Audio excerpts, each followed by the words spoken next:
And she has some stories, and she has been known for being the whistleblower of geoengineering, chemtrails. But there's so much more to this woman. There's so many more stories to talk about, so many more things she's done specifically for this country and for you listening. Ladies and gentlemen, Kristen, Meghan, welcome to the Hibbler Effect. Thank you for coming on. Well, thanks for having me. I know we have a lot of mutual friends, and I'm excited to I don't like speaking my own echo chamber, so I'm excited to kind of be introduced to your audience. Yeah, I appreciate that. That's why I wanted you on. I know a lot of my audience has seen Look Up. I know that was taken down off YouTube many moons ago. It's on Rockfin for free. Always on Rockfin for free, guys. But Look Up, a lot of comments on that video, thousands and thousands coming in when I made that. And you were a big part of that. This is the woman that I feature in that short film, guys. Kind of an OG in a sense.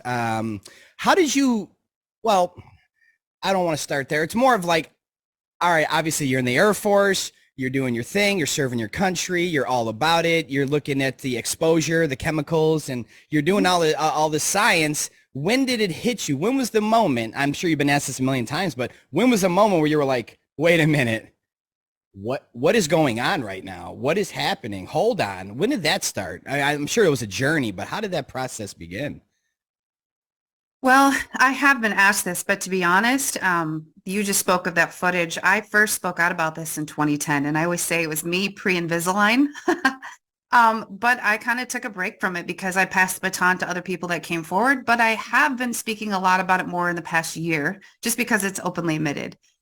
Okay, but if you go back, I spent, like you said, 9 years on active duty in the Air Force, and I worked in bioenvironmental engineering. If you think about that for a moment, it's like OSHA, EPA, and the Nuclear Regulatory Commission of the military. Yeah. And I came home. So I live in Michigan now. I'm from Michigan. And I remember I came home, I think it was around 2008. I was at my brother's house, and I'd never heard of Alex Jones. And he made me watch a documentary called Terror Storm. And it was about 9/11 truth and all these issues. And then it kind of went into a rabbit hole, and I was like, okay, I'm going to look into Alex Jones. And I heard about chemtrails, and I thought, well, this is just dumb.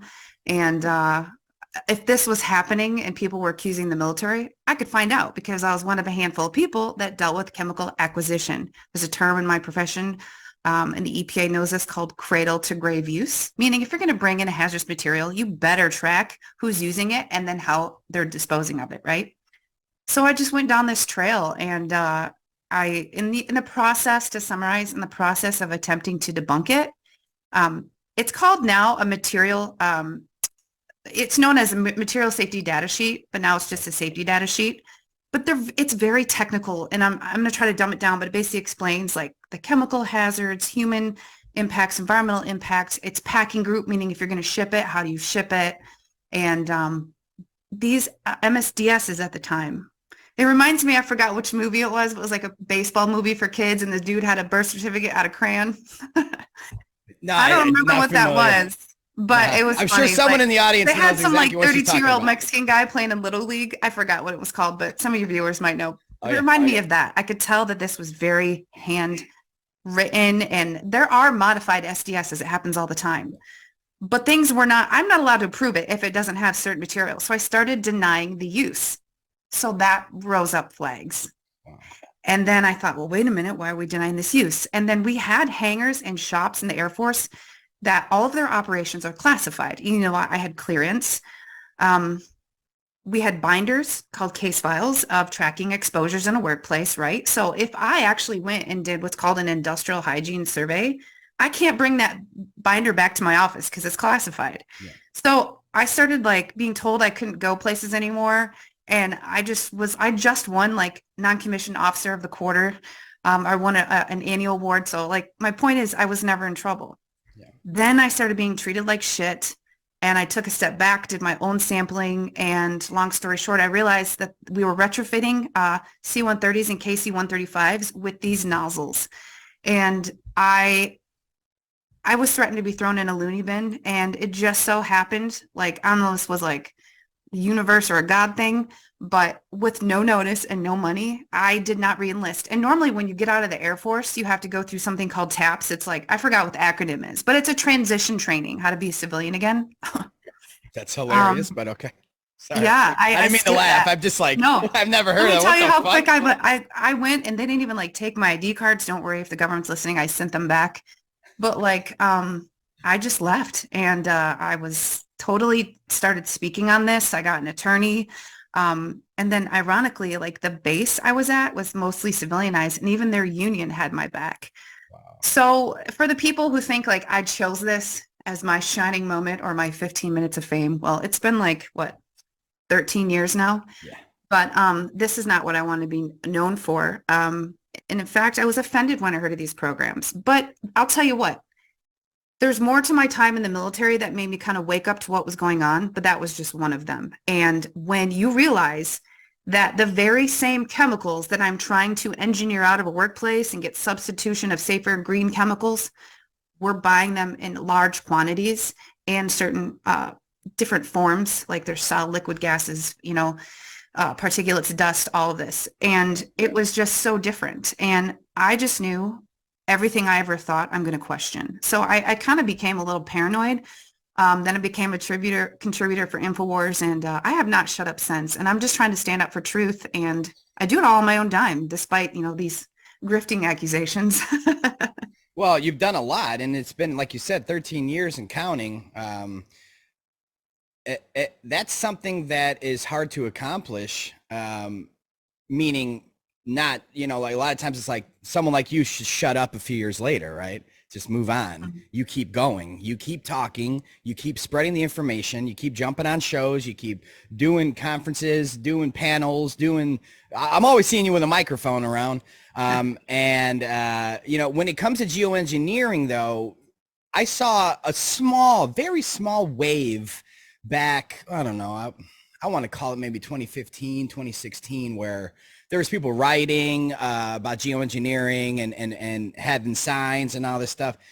When I see that, I'm hopeful, meaning like, hey, look, people are aware of what they're spraying in our skies. They don't want it. There's got to be a way the human race can stop it. It's like, no matter who's in charge or powerful, if we stand up, literally it changes.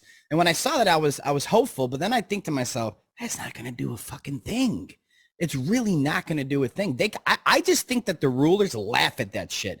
Do you agree with that? Because what can we do basically? You know what I mean? Like it's, I don't want a loaded question, but it's like, what are we supposed to do at that point? Like I see it every day. I'm in California now. Sometimes they give us a week off, and trust me, me and the wife, we will speak that out loud. Like, thank you. Like, oh man, they gave us a day off 2 days in a row. We're like, holy shit. And I'm always like, something's about to happen. I'm like, so we're not going anywhere near Hollywood this week. Like, so they're planning something at that point if they cut us off for more than 2 days. But they're always spraying. And now I'm noticing nighttime, especially.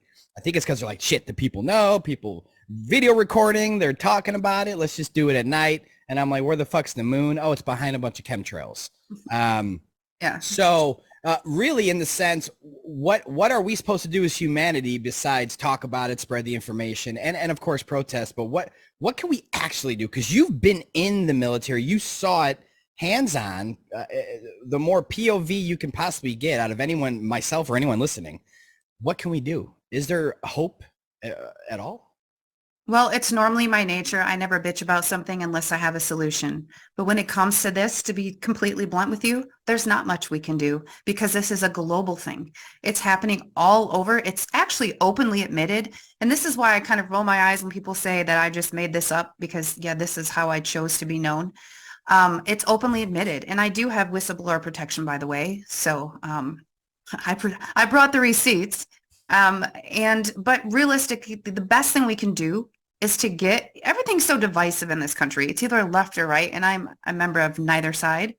I'm on the side of truth, but I think we need to get the more like leftist tree huggers on board because you have all these environmental issues going on that used to be like main talking points on the nightly news. I mean, look at East Palestine, right? Nobody gives a shit. I'm involved in that also. But what we can do is everything we can do in this country has to begin at the local level. Whether it's getting fluoride removed out of your water or getting people to recognize that the government is the biggest polluter, you have to go to in my state, we have county commissioners. I know there's states that actually don't even have counties. That blew my mind. But A lot of people are what just learning this now, though, because of yeah, this awakening. People don't know how much power they have. Sorry, go ahead. yeah, no, the local level is where you have power. So bring the admitted government documents. You present a lot of them in your documentary, other documentaries, and shockingly, Robert F. Kennedy Jr. had Dane Wigington on his podcast.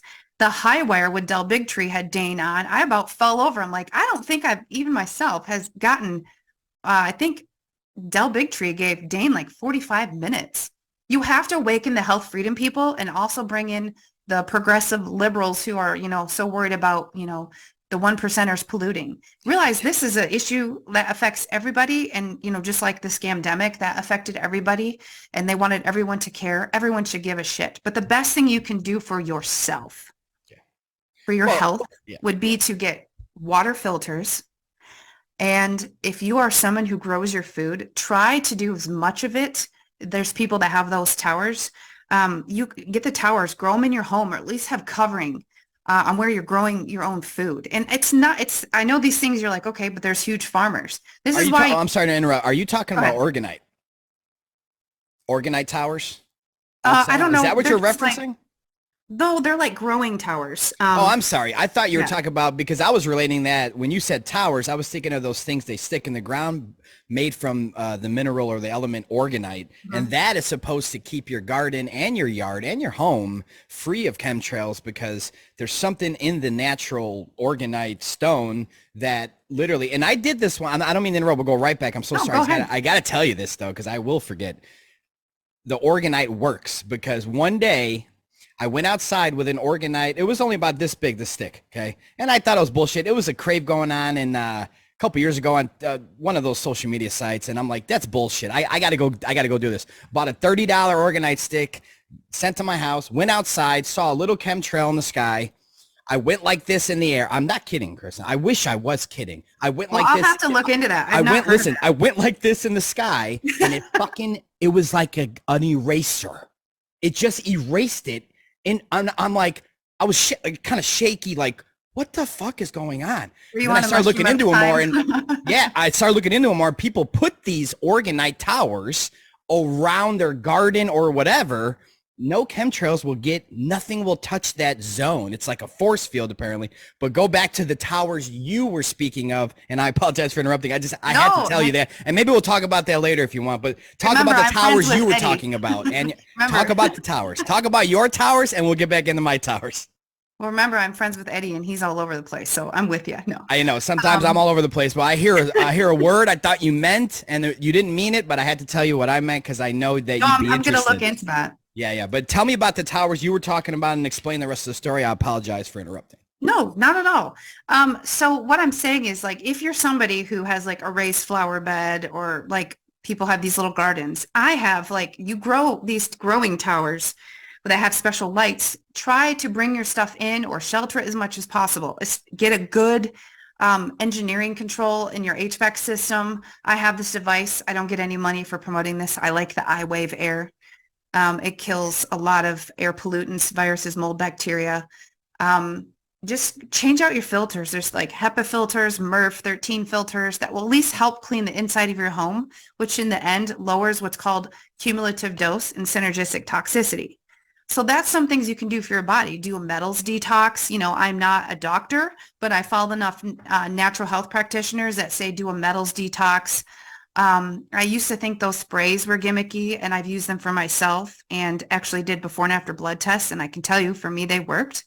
But honestly, if you want to try to attempt to just stop it, it kind of reminds me of like back in the early 90s in restaurants when they had smoking and non-smoking sections, as if like sitting 3 booths over is going to keep, the Remember those cigarettes days? from hitting you. And I used to smoke cigarettes, and I still did not like the smoking inside the building. I used to smoke cigarettes. You used to. Go ahead. Yeah, no, so did I. I'll out myself. Yeah, but the best thing you can do is, like I said, those are things you can do for yourself and your health. But if you really want to at all attempt to stop it, start at your local level and I always say, when I defeat the government in court as an expert witness, I always do it with their own documents. It's not some study I found from someone else. It's the government's own documents. And they openly admit all these programs. Did you see the recent, I can't tell you how many people tagged me on all social media. I literally thought like, did someone say I died or something? Because by the way, people think I'm dead. Why? I don't know because they think that what I said, like, oh, is she still alive? I heard she died. And I'm like, Very no, much here. but Very much here. yeah, but the Ginger Z from Good Morning America, she did like this long segment about geoengineering. And then the one that made me kind of fall over is that I have been telling our mutual friend, Eddie Bravo, for many years that there will come a time where meteorologists will be sold to tell this as if it's a great idea. And then it's going to be purposely pushed and sold on to people. So I texted him when I saw this segment because Ginger Z was talking about silver iodide spraying. So do you think, when they invented the Model T Ford, like we have in advance, we have electric cars now. So if they just started out with cloud seeding back in Vietnam, you don't think they progressed to other things? And she covered, she literally went up to the aircraft and she looked at the nozzle spraying silver iodide and she explained all the things that they can do. But the big, big thing was she said, oh, we talked about this 20 years ago when I was in meteorology school, but back then it was too expensive. And I'm thinking like, bitch, do you think that they didn't advance it? So here I am. And I have really thick skin, by the way, but I have been mocked, defamed, threatened. I get death threats literally weekly. And I'm just thinking, is everyone else's ethics? So if you really did, and just so you know, one of my master's degrees, it's an environmental emphasis. And in my books, it was in my books. So, and I think you're the perfect person to hear information about anything going on up there. And this is how, I mean, you already know, canceled and banned and shut up. I've been canceled. We'll get into that. I was kicked off Facebook for talking about my profession, but not to be all over the place, but I just want to reemphasize, it's so openly admitted to the point now where someone tells me it's not true, or they cite this one douchebag that Joe actually had on his show, and I gave him shit for that because this guy has zero credentials in environmental, or he's not a chemist. Doesn't plot wind or anything. He's a gaming programmer I call Rumpelstiltskin because I will not give him any airtime. But, just like we saw through the pandemic, the wrong experts were asked about issues. And the only people that can speak to this are people. I don't want someone from the EPA telling you it's not real, because it's even pilots say it's not real. But I'm like, just because you fly, a little C-7 or a small aircraft or an F-15 or something, it doesn't mean you have any idea about other processes. I mean, I drive a car and I know how to put gas in it, but don't ask me anything else. You know what I mean? And it just blows my mind that people don't understand unless you've had your hand in it. Of course, it'll seem shocking to you, but all you have to do, again, is look at those government documents. I mean, I've seen it through you and your argument about the flat earth.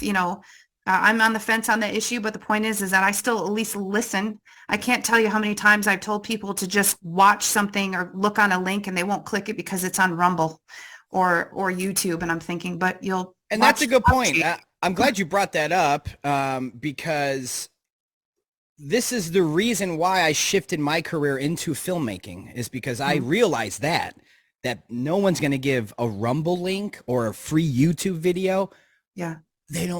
I'm not watching. There's no credibility to the masses for that. And I don't know why people think there is. There's none. But if it's on Prime, if it's on Netflix, or if it's on Hulu, then they'll be like, yeah, I'm going to watch it. Cool. So what I'm trying to do is I don't want to get to those platforms, guys, because they suck. I hate Hollywood. I'm trying to get to My Movies Plus. I'm already on there.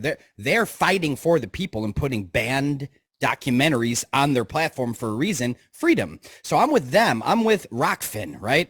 Even Vimeo allows my film, so I rock with Vimeo. So I try to give that same effect to people, to where they go, it's actually, you have to rent it, right? You invest your money. The masses. The truth is, no, my films are always going to be free on my YouTube. at least a few weeks later, a month later, when I release a film. They know that already.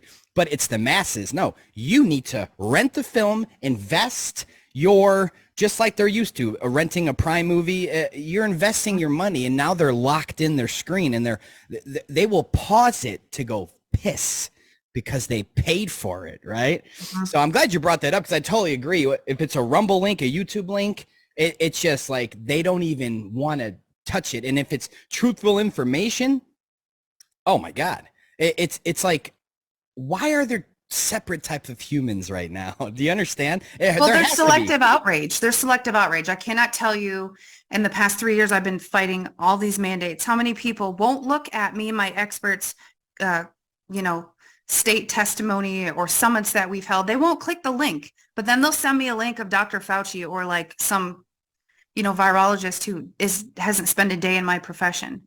And so it's funny that they'll bitch about my links, but I will actually click on their links so I can just debunk everything in like 3 seconds. But, I just think it's funny how things are discredited if they're on streaming platforms like YouTube and Rumble. That's how we talk to people. You can't put it on Facebook. You can't put it on Instagram. Twitter's about the only place now that you can post truth. Hell, they allow porn. So, at least I can talk about the truth of my profession, which encompasses, by the way, 17 disciplines, which is why I have my hand in so many government corruption issues. Yeah, and this is why you are, for me, I'm not telling you how you lived your life, but for me, I look at it like, once you found out the lies mm-hmm. and the cover-ups and the hushing and the you shut the fuck up now, and the now we're going to throw you in the loony home if you don't shut up type of vibe. You must have said, oh, okay, 9/11 rabbit hole, this rabbit hole, this rabbit. You probably started opening some doors. Am I wrong?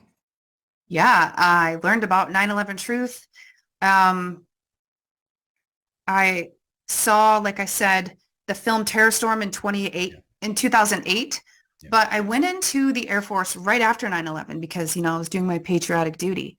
And I was stationed in England for 2 years. That was freaking awesome. But when I came back to the States, I will never forget, I was stationed in Oklahoma City, and this was like 2004. And when I watched Terror Storm, I believed it because when I got stationed at Tinker Air Force Base, they have aircraft there called AWACS. So they're like aircraft that have these giant satellite dishes because they can remotely hack aircraft. That's what you think would happen on 9/11, right? I remember I was at an AWACS place, again, doing an industrial hygiene survey, and it was the day of 9/11, and, they have the moment of silence on base, and they all rolled their eyes, and I thought, what? What the hell? Really? And they're like, you don't know 9/11 was an inside job? And I didn't even know what that meant, like inside job, right? And I was completely politically retarded, by the way. Like, I didn't care. I knew about Ron Paul, and that was it. And by the way, got my old school Ron Paul Revolution mug. I know you're a fan. Yeah. I heard it on Eddie's show. Yeah. I'm not into politics, so I hate them all. Yeah. But you know what? I hear his name come up a lot in the good department, so I'm sure he is good. I don't know much about it. But. Yeah. So anyway, they started telling me that on 9/11, they were told, and I heard this years later again, but I originally heard from them that they were told they were running an exercise, and they call it a tabletop exercise. So they're in a conference room with the same scenario. And I just thought, what? But these weren't like young airmen talking to me. These were high-ranking officers and individuals who looked at me like I was dumb because I didn't know. And I thought that was strange. So then, years later when I watched that, I was like, holy crap. Alex talked about the exercises. And again, the fact that I heard it 4 years prior, I will never forget that. So when you start to see things that our government does to us, there's people who cannot actually swallow the ideology that our government would harm us or do something so egregious and kill people. Yes, they will, because they're a bunch of sociopaths, neocons, and war profiteers. So, I actually, behavioral marketing is a part of my profession because I have to sell people to do things that are safe. You know what I mean? Yeah. I got to get them on board and how to communicate a message. And I started to just see that they're doing such a good job at brainwashing the masses and creating programming. And yeah, so I fully believe with every fiber in my being that 9/11 was an inside job. And I took it personally when people think you're being disrespectful to the survivors. And I'm like, no, There's a lot of parents and survivors and spouses of 9/11 victims that are demanding truth, including firefighters who have now, are dealing with cancer and issues like that. But that's another issue. The Yeah. EPA telling people the levels were safe. What? So I don't want to sound like someone who's just completely conspiratorial or No, paranoid. no. See that, but I that's the don't thing. trust a single government agency, like at all. You got to get over that side of it, Kristen, Yeah. because the truth is the truth. It doesn't Mhm. really matter. Once we as humans can put aside others' feelings, then the world can change. Because what happens, like, oh, I don't want to talk about that at the dinner table or at, with this family here, because like they'll be uncomfortable, and it's like then nothing will ever change. So I again, don't care. I know. I'm with you. I'll just I'll be on the in an Uber. Just the driver's probably like, "Fuck. Okay, the Earth's flat. Get out of my car." Yeah, good. I'm telling you right now. So I'm always talking to people about any topic I think is important, especially COVID. During COVID, was just constantly nonstop. Especially when they pick me up with a mask on. I'm like, "Are you fucking kidding me?" I'm just educating them the whole time, and whether they hate me or not. But yeah, you can't really care about people's feelings in this war because I have a shirt that says "fuck your feelings." So, I mean, I know my audience. Let's just put it that way. If I'm going to Yeah. speak to a bunch of evangelical Christians, I don't drop F-bombs, Mhm. but I also don't like to self-censor, but I will when I'm trying to get people to at least open their mental. I always say, if sometimes I say things and people are like, oh, they gasp, like clutch their pearls. And I say, hold on a second, remove your emotions. Yeah. Remove your emotions, and then you can view your objections clearly. Can't think And that logically. invokes Yeah. autonomous thought. Mhm. And when like I always tell people, all cops are bad. And they're like, oh, and I'm like, because cops, you're not supposed to have cops. You're supposed to have peace officers and sheriffs. So if you actually hold on a second, let me finish my sentence, you won't shut me out. Because I'm big on police accountability. But yeah, too many people will not initiate conversations, or they can immediately shut you down just from a video title or just a photo you have with somebody. And it's so dumb. We cannot grow and learn. And I research my opposition all the time. I can't tell you how many people have mocked me for even talking or just asking how many of my followers believe there's a flat earth. I watched Level Up. Like, I will watch things just to kind of see why people believe what they believe. And how many people do you know that actually do that? Not a lot.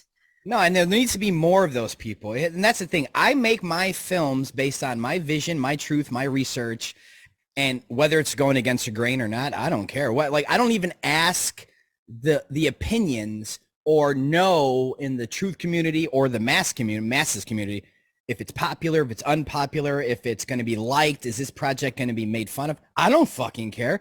I have some truth here. And when you go boots on the ground to the center in Texas where they launch, this is where they launch every or most of the satellites in North America is in East Texas or wherever we were. And we drove down to the middle of nowhere and we're like, is that a NASA water tower in the distance?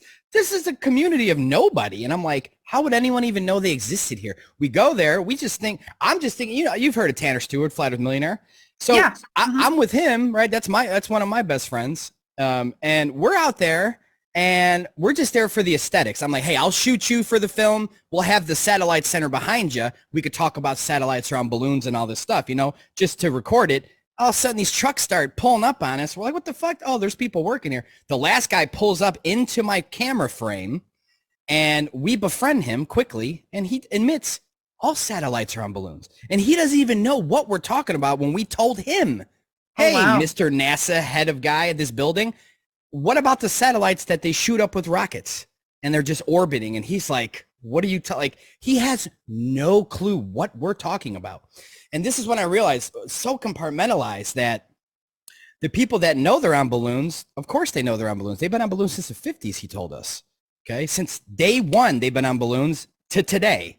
All of a sudden, Arthur C. Clarke makes a book about fantasy satellites orbiting. I think that was the 50s or 60s, 70s. I don't know. Back in the day, he made a book, an author, very famous sci-fi author, Arthur C. Clarke. He made a bunch of popular books, but the satellite one, that's when NASA was like, hey, that's pretty cool. Maybe we can make that into a tax scheme, do something. And yeah, another black budget, black hole, no evidence of it. I always just tell people, look, it's the easiest thing to do. Just go find the video of satellites orbiting with the space junk. Just one. I always tell people, Just one. And people look at me like I'm retarded for that. And then I never hear back from them. So I'm like, well, I have friends who are pilots, and I can tell you when I will tell you, I'm not sold yet, but I'm not shutting out the research. And I told myself, like, okay, if the earth is flat, like, how does it affect my life? And then, because that's how I fight everything, is how does it affect my life? But I will just tell you, just talking to certain people, they get fucking offended.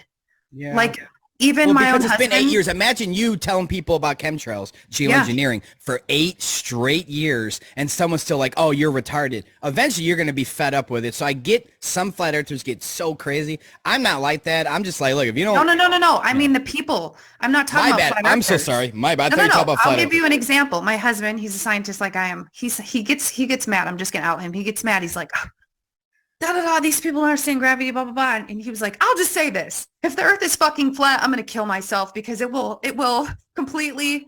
I will not believe anything around me. And I'm like, seriously. I mean, Don't kill he's yourself. being sarcastic. No, he's being sarcastic, but Yeah. he gets some. He's very intelligent, but He doesn't want it to be true. That's all it is. That for me, I don't know him, but just from hearing it, he just doesn't want it to be true because either A, he's stuck with his ball, he loves all that, and most of us do. Most of us did. Cognitive dissonance. But again, I'm not saying I'm a believer, and I'm not judging, because this is what I want to see. I want to see more people actually take the time to like watch the documentaries, because you cannot complain and bitch about something you've never spent time. It's like me. I told people, if you don't believe me about maths not working, if you don't believe me about geoengineering, watch this fucking film. Mm-hmm. Watch my testimony. Watch my speech. And look at the documents I give you. Just take 5 fucking minutes and try to dive, but they won't. And what I want to see, had this conversation with my friend who's a pilot who also gets angry when I talk about just, what do you think about it? Yeah. I want to see somebody in a non-condescending manner take what you've presented in your films. Like, I get now why you guys have questions. Like when you showed all the government documents referring to the earth as flat, like I have questions. Why did they say that? So where's the person on the other side that can non-disrespectfully, non-condescending, just go through and go, okay, so what is your evidence? And then you say this, can they kindly debunk it? Because all it is just ad hominem attacks. And the only reason that I don't shut the door on the issue is because I've been on the other side of that with my whistleblowing. Yeah. And I use that with my friends. Well, I have friends who literally thought I was full of shit. And then when they started waking up, now these people, like, they know, like, Capri Suns and frogs will make you gay. No. But you know what I mean? Like, these people are like, whoo, I call them the angry birds, because they're so far down a rabbit hole that I'm not down. But it's kind of funny watching people around me, like, kind of just come to like the moment of truth on multiple issues. And I just sit back and go, I told you. Well, here's the thing. For me, a lot of rabbit holes, well, not all, but some of them they don't want to talk about. 9/11 is very an emotional rabbit hole for people to talk to, right? So sometimes they won't open up to that one. Chemtrails might be a little easier, but they'll be in denial right away. Like, it's just an airplane. So there's different rabbit holes. Not everybody can talk about it. Flat Earth or just the globe deception is one of the biggest ones, simply because it literally kind of crafted their childhood, right? It's like you told the 4-year-old about the bunny, about the Easter bunny.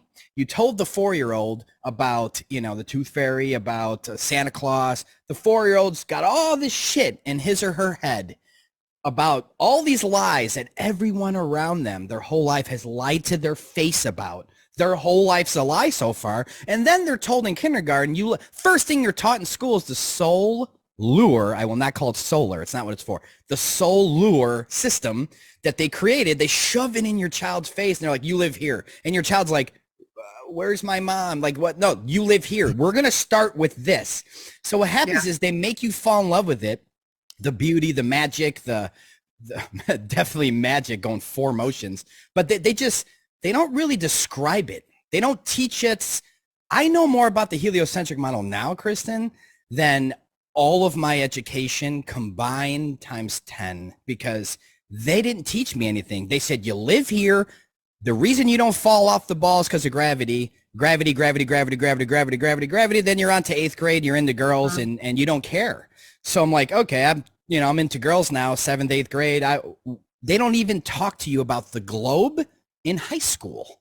So, because especially nowadays, you imagine nowadays they start talking about curvature in junior class of high school. There'd be suspensions every week because people are like, wait, hold on. There is no curvature. And that's why they don't talk about curvature formulas. They don't talk about the motion of the earth spinning in school because there's no proof. There's no evidence or science tests that prove that we're moving.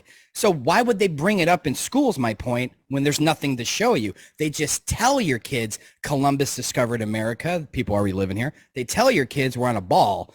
That's it. But the reason that adults was my point. The reason adults won't just go, all right, let me watch Level with Me. Let me watch, this. Let me watch Eric Dubay. Let me watch anyone, even Eddie ranting on it. Let me watch something. They don't, because it's that 5-year-old in them that's like, no, this is real.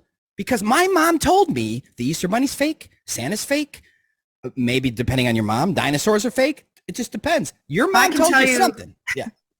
So I have a daughter who's 19 and I have one who's 7. And with my youngest, I completely parented different. I didn't do any of those things.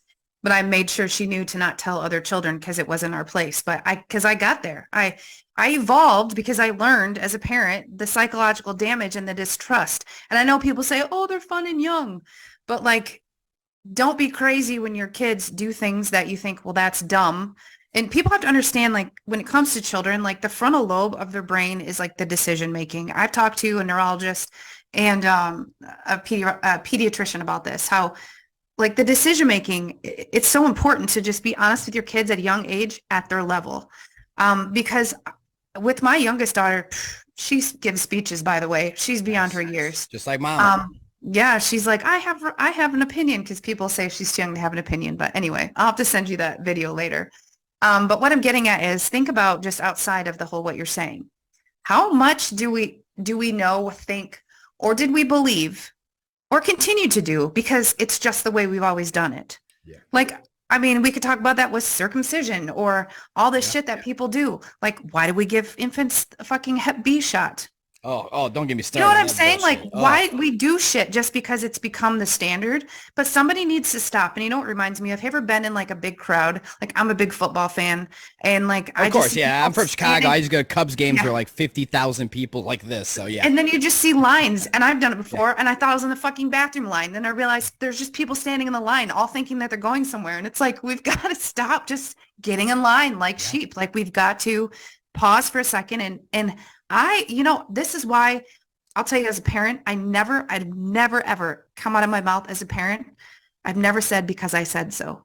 And there's people who don't believe me, and I'm dead serious. And I never said because I said so, because I always explain the method behind the madness. And you know what that does? It garners respect and more compliance, even though I have a do not comply shirt on. But, my kids, like whether it's leaving lights on or why you can't run around with a box cutter to open your Amazon package, I explain to my kids, I take the time.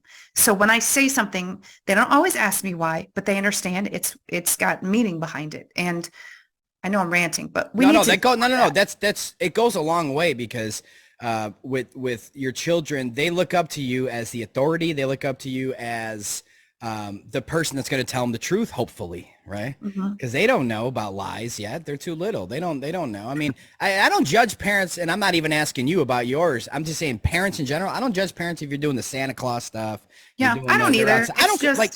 It's fine. Like, for me, that's fine. I choose if I could have 10 kids tomorrow. I don't think I can lie to them about anything. It's just me.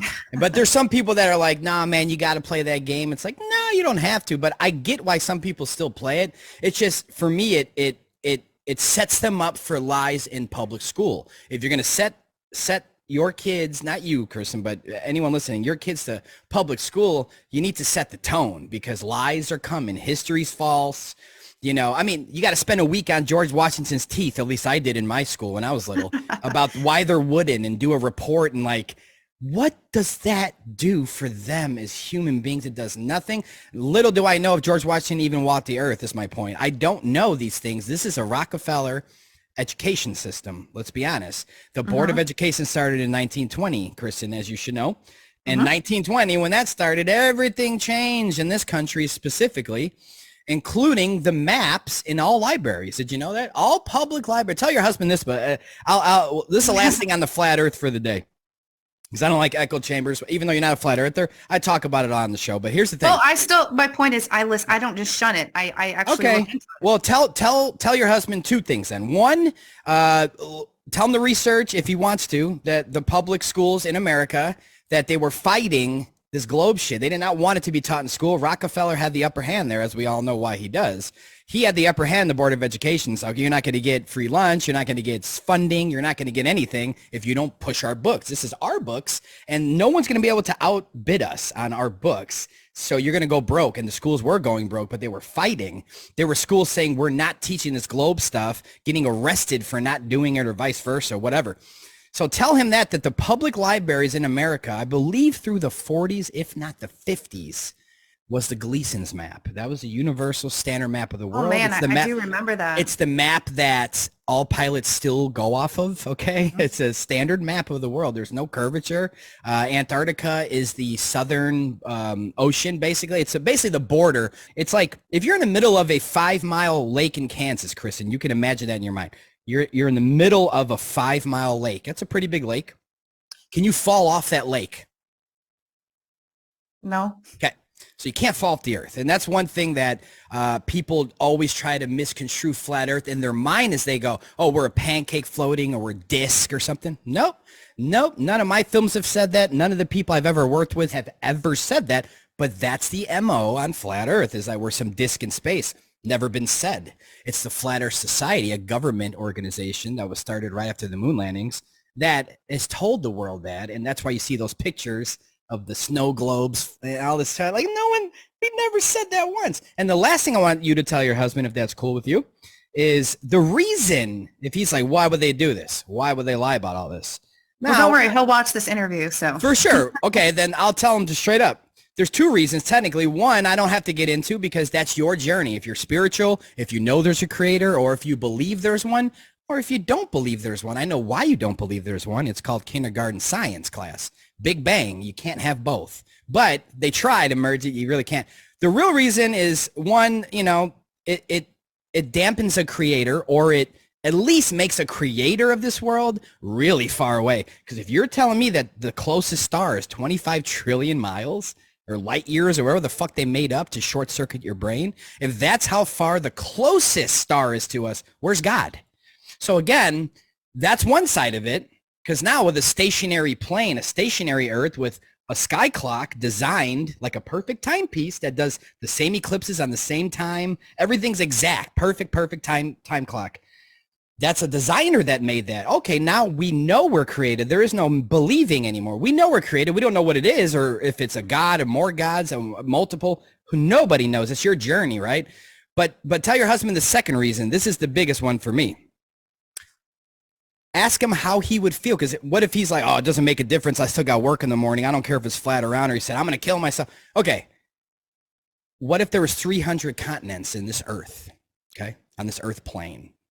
Or you call it a planet, because maybe there's different planets on the plane. We don't know. We can't go past the 60th parallel of Antarctica. You being in the military, you should verify that too for him, unless he was in the military too. But that's verifiable. Yeah, that's a verifiable treaty for the world to see. You can't explore past the 60th parallel. And that is basically where, in that 5-mile lake I told you, that is your edge. That is the edge where you got to climb up and get out and see if there's another lake over there, right? So being an ant on this giant lake that we call Earth, the 7, possibly 8, we haven't charted anything lately, guys. Let's be real. Possibly 8 continents of our known world. The border is Antarctica. When you get out of there, Admiral Byrd did it in 1958. Everybody should know who Admiral Byrd is. He flew over the wall, the ice shelf, whatever you want to call it. And when he came back 9 months later, he's like, yeah, there's another continent the size of North America over there. No one's ever seen it. No one's ever stepped foot on it. And then they start a treaty that we can't go there, understand.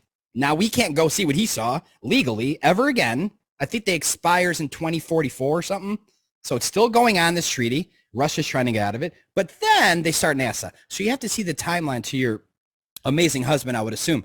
Listen, though, the timeline's real. What you do with that is up to you. How you execute that in your mind and put that together, that's up to you. I can't force that. But when they find more land, they tell the world, you can't go over there and look.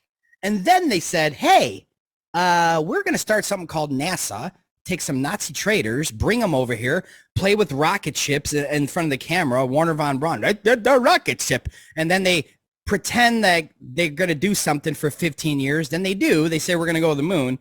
So Walt Disney comes in, he programs everybody with these sci-fi documentaries, going to the moon, Man on the Moon, 15 years of programming the world that we're going to the moon. And then we know the results of that bullshit. It's garbage.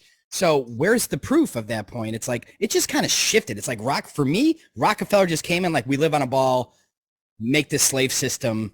Here's the New World Order. We're going to go. Everything has been shit since, in my opinion. 1920 was also the year they introduced the Big Bang Theory, invented by a priest named George Lemaitre.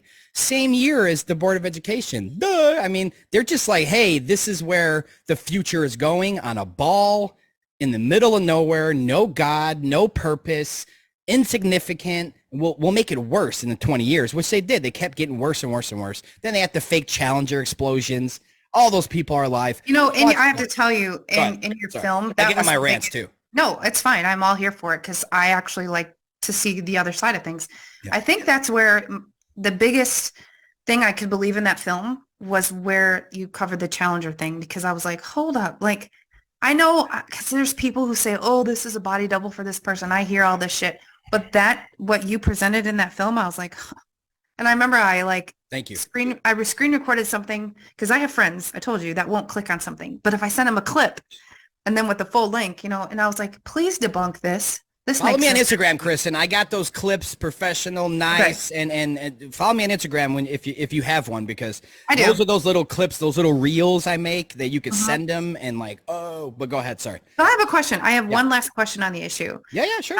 Okay, so, and I know your audience is probably like, girl, we all know this. But no. Trust me, my audience loves when anyone that's open-minded wants to know something. I'm not gonna say like I said, I'm on the fence. That's fine. But I'm a scientist, so of course, but I'm not a geologist, and I don't study I do study gravity a little bit. But my point is, the theory of, but go ahead. I know you're probably asked this a lot, and I'm sorry if you cover this ad nauseum, but for someone that's trying to go, well, why the fuck would they lie about it? What would be the incentive? What do you believe is the incentive if you're believing this? Yep. I know that they lied about where we live. There's no more believing. I believe I believe they lied about where we lived in 2014. I know now, the way you know that they're spraying chemicals in the sky. You know it. There's no believing. So I know that they're lying, and I know how kind of the how they did it and why they did it, in the sense, the motive. Again, the motive is to hide the creator and to hide more land. It's if me and you, Kristen, were the rulers of the world, just call me BlackRock and you're Vanguard, and put us in the Middle East. I don't know. Let's make us really powerful in this story, okay? And just say, that's us, but that's me and you, okay? We're running the world. But we want the next 100 years of these children to know no truth. Nothing of how powerful you are, how you can manifest, how you can tap in to the frequencies above your head. Those lights are right above you, and they're for you to tap in. They know that, but no, the masses don't. So what we can do is to shift that, is not only to dismantle our old world, our old history, all the great buildings that possibly giants built. I don't know who built them, but destroy all of it, burn them all down, direct energy weapon them, get rid of all the evidence of our old world, and then start a new world. The new world that me and you could come up with, we could say the world is a heart shape. My point is, when you put it in hundreds of thousands of books across the plane in every school universally, and teach that for the next, 2023 now, so very long time they've been teaching this, over 100 years straight. The book has not changed. The story has not changed. It's garbage. So am I correct in thinking what you're saying is that it would be more of a bunch of global sociopaths just saying, we're going to lead these people to believe this so that the rest, it's like a selfish agenda of maintaining this for just... Well, Kristen, I go from the biological, kind of the human standpoint from a designer standpoint, is that we are born as human beings with different traits, different wants, right? As you get older, again, once you get past adolescence, what wants start? Sexual wants, right? So my point is, every want or need as a human, it comes with time as you grow. Now, one of the main parts of a human being that no one ever wants to talk about because they don't even recognize it is exploration. Exploration is a part of the human being DNA. We're supposed to migrate, explore, go out and do as much stuff as and build and all these things that they eliminated from our brains from day one now. There's no such thing. No kid that I've ever seen or heard of or family or anything says, I want to be an explorer. Just like the Truman Show. When Truman, that's why they put it in there, honestly. I always use that analogy because I wonder, I'm like, because when I think about the flat earth theory, I'm just going to call it theory because it's not mainstream. And I don't mean that derogatory. No. I trust me. I'm used to worse than you. I always say, I say to my husband, like, what if this is like the fucking Truman Show? Yeah. And like somebody cracked this dome we're in, like, because I'm telling you, I'm just at a place now where I believe nothing I've been taught. Well, and I don't want to be standing in that line, like I said, that's going to nowhere. You brought up the Truman Show. Now think about Truman at the end of the show. I mean, at the end of the movie. Okay, he hits the edge of his world. Okay, that he knows. That's all he knew. That's all he ever wanted. That's all they wanted him to know. He knew that there was an end to this world, and before he went outside of his world to see the other worlds, right? I mean, again, they don't show him doing that, but that's what I take is that he was going to leave his world, at the only world he knew of, and go see other worlds or go do something else is what they're leaving the viewer with. That's reality to me, because once you get to past the 60th parallel, there's more continents. For all I know, Kristen, I don't know is the point. We can't legally go there. But for all we know as humans, there might be another sun and moon over there. How the fuck would we know? How would we? I know it sounds crazy. I get it. No, it's not crazy. How would we know? Think about everything in history. And this is where I kind of go to like too far to where I have to rein myself in or I just go crazy. But oftentimes I think everything that we are taught, whether it's the Bible or it's a history book, I wasn't fucking there. Nope. My grandma wasn't there. It's faith because you're just believing writings. But I'm like, you can manipulate man any way by editing a story. I mean, I always joke, like, imagine if like the world semi-ended and people found the Harry Potter books, like, are they going to think that that's real? Yeah, so I'm not bashing the Bible, or I'm just saying. No. And I'm not a Bible thumper by any means. I use it I'm not either, with someone asks, but I don't. Yeah, I'm a woman of faith, but I have questions and I don't hide that. But my point is, we believe things because we were conditioned to believe them. And that's why people are like, well, so-and-so did this in 1915. I'm like, were you there? So everything is an account. I totally agree. But that can send you down into almost like a complete abyss of just like, what the fuck am I even existing for? Like, I'm just going to move forward. And how would you feel, Kristen, real quick, how would you feel if you knew that someone like Eratosthenes, which is supposed to be the Michael Jordan of mathematicians of our history, he discovered the shape of the earth and all this stuff. He's the mathematician MVP of all time, right? If that's what you did for a living, you discovered the shape of the earth. Why would Eratosthenes, however you pronounce his stupid name, why would he not be mentioned in any historical books before the mid-1800s ever? Actually, you know what? I think I take that back. I think it's the early 1900s is when the first time someone said his name out loud in a book. This guy knew 2,000 years ago the earth was a ball. That's a story. And they drew a picture of him. It's bullshit. It is bullshit. There's no credentials with any of these characters that they bring forward. And it just so happens that the characters are Masons. They all have Masonry, Freemason stuff in their artist impressions of themselves. These are, for me, the Masons took over the Freemason temples, all the Masonry around the world, called themselves Freemasons because they stole it from the ancients. And they basically took our free energy, took our free water, took our free technology, took our free sources of travel, which was free. Airships were free, and designed a new world that we have now. We have shitty construction that falls apart, buildings. Yeah. We get charged up the ass for electricity. We get charged up the ass for the taxes, federal taxes, which a lot of that goes to NASA to begin with. And NASA's involved in chemtrails too. I'm sure you know that. NASA is a big player in that. Yeah, taxation. This is the coaster in my office. Yeah, well, beautiful, because I have let's just say I have lived by that coaster without too many details. I've lived by that coaster for 11 years now. So, counting. And I'm never playing that game again. Okay, that's another day we can get into that. That's a dirty rabbit hole. I want to say, and maybe some of your viewers are like, oh, you were ranting, but I appreciate it because I'm trying Yeah. Well, no, because I get that all the time. They're Like used to me ranting. It's okay. I often ask the host questions because I'm not just here to educate your viewers on other issues. I want to learn from you. I'm familiar with you. I'm familiar with a lot of people that think the same way you do. And I think it's my duty as someone who, you know, fights other arguments that people don't believe. I'm a fucking hypocrite if I don't at least look into your arguments. I love And that so about you, I've Kristen. learned so much from you and I will look into it. And there's just too many people who are even afraid to say, I want to see what other people think. That's the big thing to me. I'll reiterate that. I wanted to know what you guys know or what you're looking at that led you to think what you think. Yeah. So And you brought up the Challenger. yeah. What were your thoughts on, I feel like I'm on your show now, but what were your thoughts on, I do have a show. yeah, well, maybe I'll get on there one day if you want, and I'll educate your audience, but you said the Challenger was the best part for you. What did you take from that where you were like, wait a minute? Because again, I did all the research and put everything together so I can answer any questions you have. If you were like, is he or what happened with this or who's that or what's going on? Because we just went to Yale University in this past April, right? This was right before the film was released. I was like, we got to get Judith Resnick. We all know for Flat Earther since 2014 that she works at Yale. She's Skull and Bones. She's very, very protected. She's part-time professor and she speaks once in a while. So it's very hard to see her. And she had a speech that day, not open to the public, wonder why.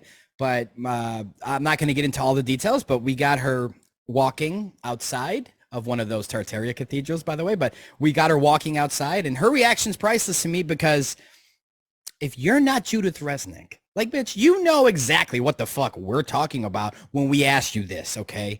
About the conspiracy, about the space shuttle. She's no, she's already, where am I going? She's lost. You've worked there how long? You don't know where to go? You're freaking out. And that's the biggest input I got from the outside, from the masses was, holy shit, her response, and then Michael J. Smith in the driveway, where he says, yeah, it's not me. You can look at my background, and that's your only reasoning for why you're not him. You have the same name, you look the same teeth, you look a little sus, just with your hands in your pocket, and your only excuse, Michael, that you're not the same fucking guy is that my background's different than his. That's all he says. It's just, I want your thoughts on it. Well, what I got from that is, one, I believe it. That part I believe, because what you shared with how they had some of the same names, they look the exact same. But I was thinking about how the whole hidden in plain sight thing, like think about someone that's on the run or someone that like was escaping prison. Like if you were like a genius, you would just like stay on the grounds for a while as an employee or something. They could have been. They could have. Or if you're wanted, just hang around the police station. You know what I'm saying? Like, I get it, Kristen, but listen, they could have, that could have happened the first 5 years, 10 years. We don't know. None of this was out. And nor did they know YouTube would exist. They didn't know anything in the future that was going to happen. That's the big thing. Nobody thought we'd have, we'd be able to talk to each other instantly. Like we're talking over video right now across the country. And nobody, I agree with you. Nobody could see that. And nobody would think that you can literally take a picture with Google. I could take a picture of a freaking plant and instantly the internet tells me what it is. Yep. But yeah, I thought, why the hell would they do that? Like, but I believe it. I actually believe it. I believe that was faked. Wait. Why did they do it, meaning NASA? Or why did they do it, meaning the human beings involved to fake their own death? Overall. Like, overall. Obviously, they convinced these people. Why would they fake that? Basically at the time, I'm gonna give you the shortest answer possible because I want to get into one more topic before we go. The shortest answer I can give you is, because this is a long answer, but the shortest answer would be that NASA was really losing the country specifically. No one was interested in the bullshit. They couldn't get any of these budgets. The people weren't giving, there wasn't a big of a black budget hole as it is now, put it that way. And after the 6 moon landings, all 6 directed by Werner von Braun, probably Kubrick helped a little, but when those were done, I don't think they thought it was that much of a success. I think that even with the golfing, I think that was too much. They're like, fuck, we shouldn't have did the golf. Why'd you do the golf? Like they were probably mad about it. Like, dude. So they kind of, from the last fake moon mission to the Challenger, crickets for NASA. It was a yawner. No one cared about them. No one was talking about them. They needed to bring the attention, not only space travel and everything else, because they haven't done anything and people were losing interest. So they came up with a plan. It's the government, as you probably would agree, they don't ever do something like that for one reason. It's just, it's too much for one reason. There's so many reasons. One is obviously, mind control, trauma-based, specifically mind control, because they knew that all of the American schools, the U.S., were going to roll out their TVs. No school in America had school that day. It was like, for me, for my generation, it was they rolled out the TV for the OJ verdict. OJ verdict, yeah, to impact race and murder and all the shit that we shouldn't see. They rolled the TVs out for the 9/11 for me in high school, just to watch the coverage and shit. Then we they closed the school again. But that's another form. 9/11, same thing. That was explode. However they did it. I know where I was watching it live on TV at work. I worked at a car dealership then, and I thought, holy crap, but it's so crazy to know what I think now. Well, and then where I was at, I'm not the same person I was 20 of course. years And you're not supposed to be. I think 9/11, honestly, this is my opinion, Kristen, but 9/11 was World War III. That's the start of World War III. And I don't even mean it in the sense of like them versus us. I mean it more in the sense of the demons are going to be the demons. We can't control them at the moment. Hopefully they're going to be gone soon, but it's the people right now. This is a war about your mind and a spiritual war. What side of the fence are you going to go on? Are you going to go down the aisle of what we've been doing, of examining these truths and not caring about feelings and spreading the information and going out there with no fear? That's what they hate the most, no fear. Or are you going to be the one that's like, oh man, I don't even want to look into it, like most of our peers. Like, I don't even want to watch that. That's what they're hoping for, because they know that the person that says, I don't even want to look into 9/11, they're probably quadruple jab by now. Let's just be real. And they know the type of person that there's two groups. For me, there's two groups of humans. It's the ones that are not wearing masks, not getting jabs. Maybe the first one, for some weird reason, I'll give them that. I'll still include that type of person as long as they're on our team now fighting.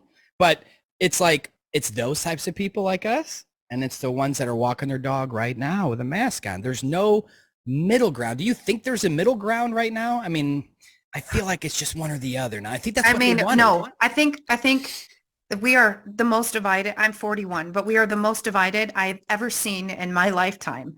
And like, people call me, like, I can't tell you how many times on Twitter I'm called a maggot, or like I'm a mega Republican. I'm like, first of all, I cannot stand the Republican Party. Thank you. Me too. I'm actually a voluntarist.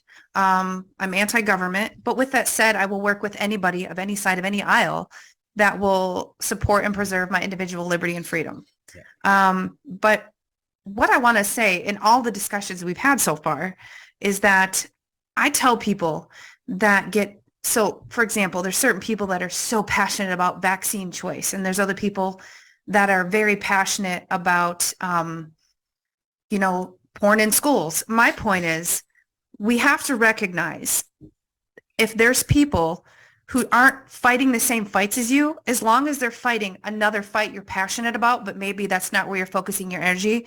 Right.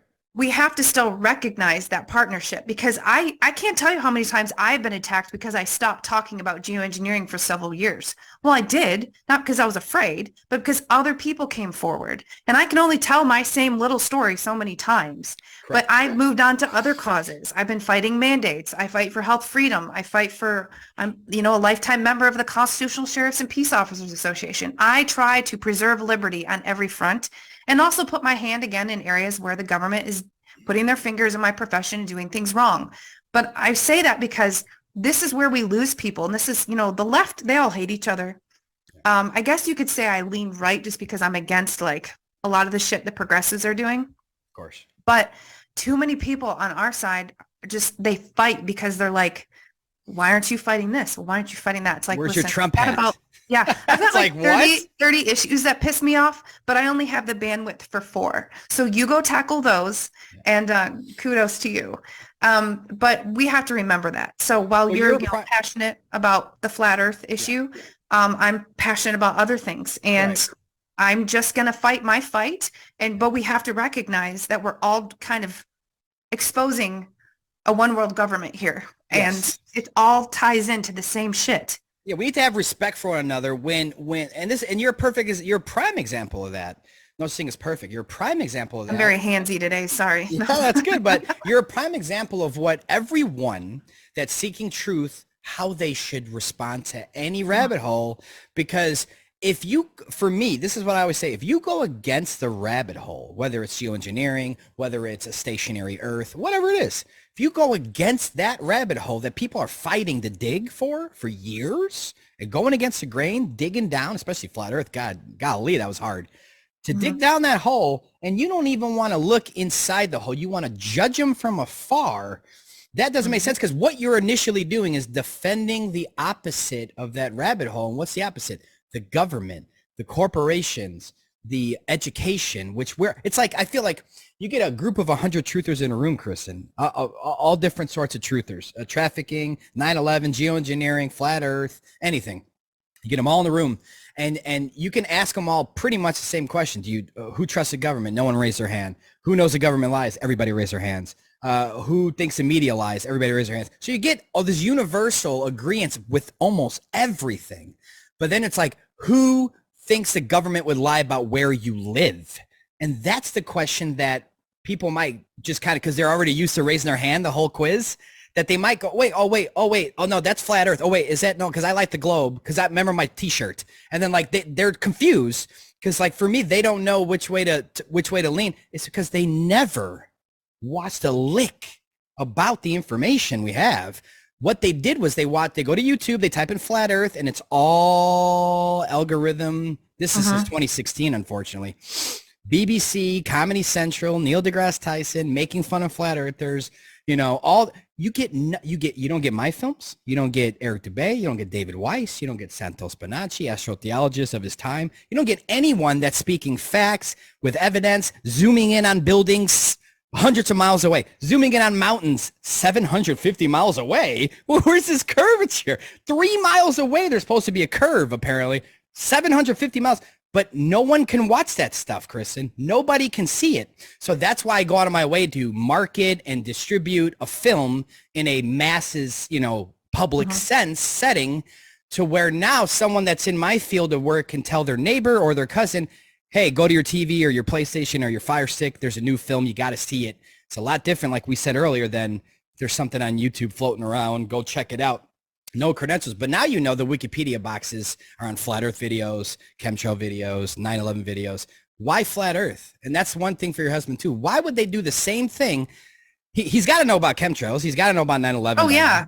So why would they do the same process? Everything, the Congress and everyone said no more of this stuff, vaccine, misinformation, 9/11. Flat earth is right in their bold letters. Why? Well, I don't know if the earth is rotating right now, but don't mind me while I adjust my lighting, because the sun's coming in me.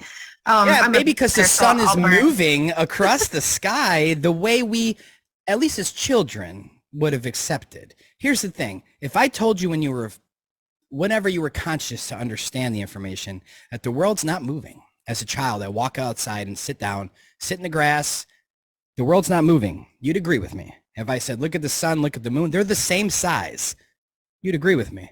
I'd say they're moving around our head. When the sun is out of our view, it goes to China, wherever the fuck it is. We can't see it anymore. Are you kidding me? You can't see the airplane the whole trip. It's gone. The little sun, it's a little sun above your head. It's like a heat lamp. And that's one thing I tell people. Realize the basic stuff first. When it's noon outside in July, what are you doing?